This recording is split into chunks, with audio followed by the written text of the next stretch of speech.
안녕하세요. 오늘 저희는 당신이 보내주신 자료, 2024년 연금저축운용 현황 보고서랑 관련 분석들 좀 깊게 파헤쳐 보려고 합니다. 연금저축 시장이 요즘 어떻게 달라지고 있는지, 특히 이게 당신의 노후 설계나 자산 관리에 어떤 의미가 있을지 한번 살펴보겠습니다. 자료를 보면 연금저축 시장의 중심이 확실히 투자 쪽으로 넘어가는 것 같아요. 그렇죠? 특히 젊은 세대 참여가 확 늘어난 게 눈에 띄고요.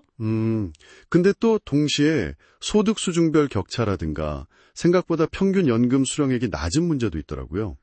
자, 그럼 이 흥미로운 숫자들 속으로 한번 들어가 볼까요? 전문가와 함께 이 데이터가 진짜 뭘 말하는 건지 그 핵심 변화랑 시사점을 짚어보겠습니다.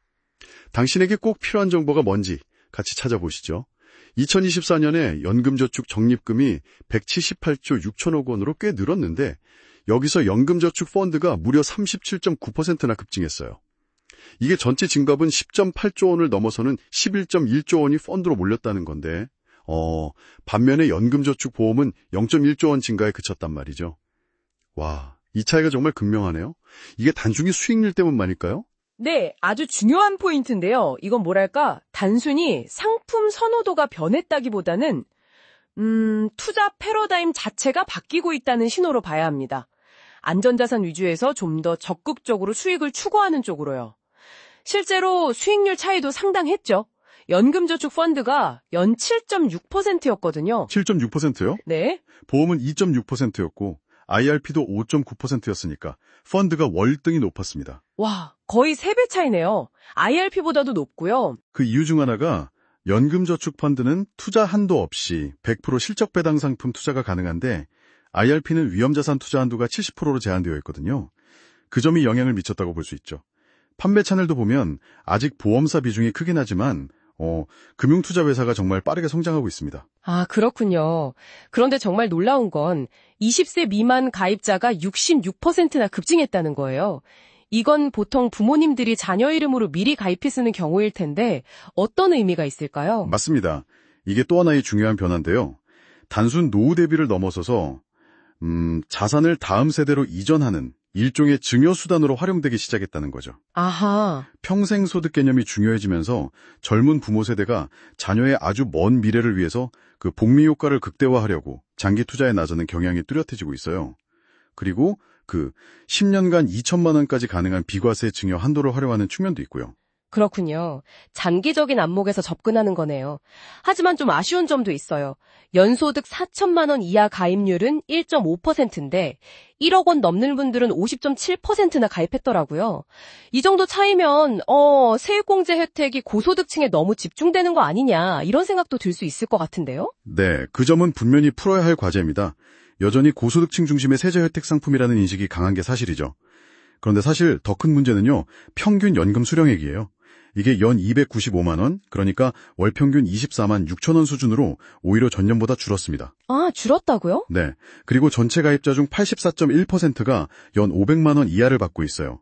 이건 연금저축이 아직은 실질적인 노후소득 보장 기능에는 좀 한계가 있다는 걸 보여주는 거죠. 정말 생각보다 적네요. 이런 상황에서 금감원이 슬기로운 연금생활 신문 10답에서 제시한 3대 원칙 있잖아요. 일찍 시작하고 많이 저축하고 오랫동안 나눠받기? 이게 더 중요해지겠네요. 근데 이게 현실적으로 잘 실천될 수 있을까요? 네, 아주 중요하고 또 실천 가능한 원칙들입니다. 예를 들어서 10년만 일찍 시작해도 복리 효과 때문에 약 1,500만 원 정도를 더 모을 수 있거든요. 오, 10년에 1,500만 원이요? 그렇죠. 그리고 많이 저축하기는 그 세액공제 한도를 최대한 활용하는 게 중요해요. 연금저축만 하면 연 600만 원, IRP까지 합치면 최대 900만 원까지 공제받을 수 있으니까요. 이걸 꽉 채워 납입하는 게 좋습니다. 마지막으로 오랫동안 나눠받기. 연금 수령할 때 연간 수령 한도 내에서 10년 이상 나눠받아야 낮은 세율, 그러니까 3.3%에서 5.5%의 저율과세 혜택을 받을 수 있습니다. 네네. 그래서 50대라고 해서 늦었다고 생각하실 필요는 전혀 없어요.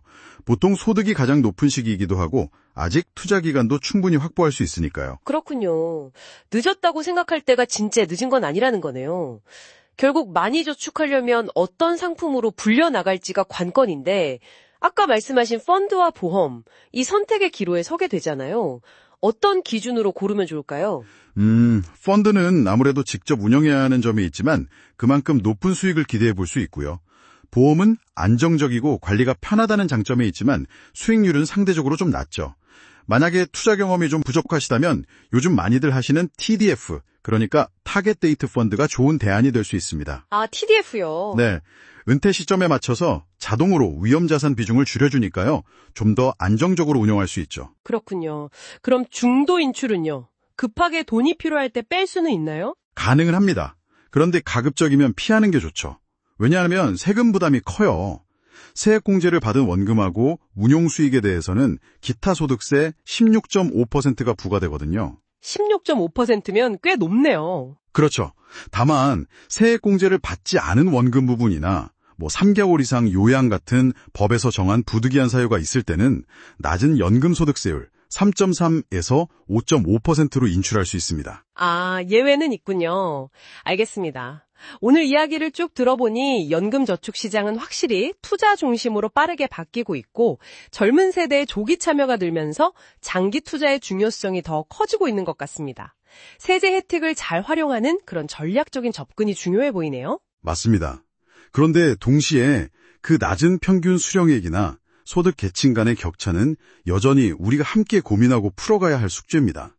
연금저축이 단순한 절세 상품을 넘어서 정말 든든한 노후 안전망 역할을 제대로 하려면 더 많은 분들의 관심과 또 현명한 활용이 꼭 필요하다고 생각합니다. 네, 연금저축 펀드의 성장은 분명 긍정적인 신호인 것 같아요.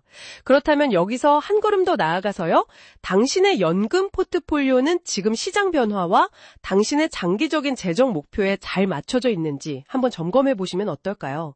단순히 나의 노후 준비를 넘어서 혹시 자녀 세대를 위한 준비까지 고려하고 계신다면 어떤 전략적인 조정이 필요할지 이번 기회에 한번 깊이 생각해 보시는 것도 좋을 것 같습니다.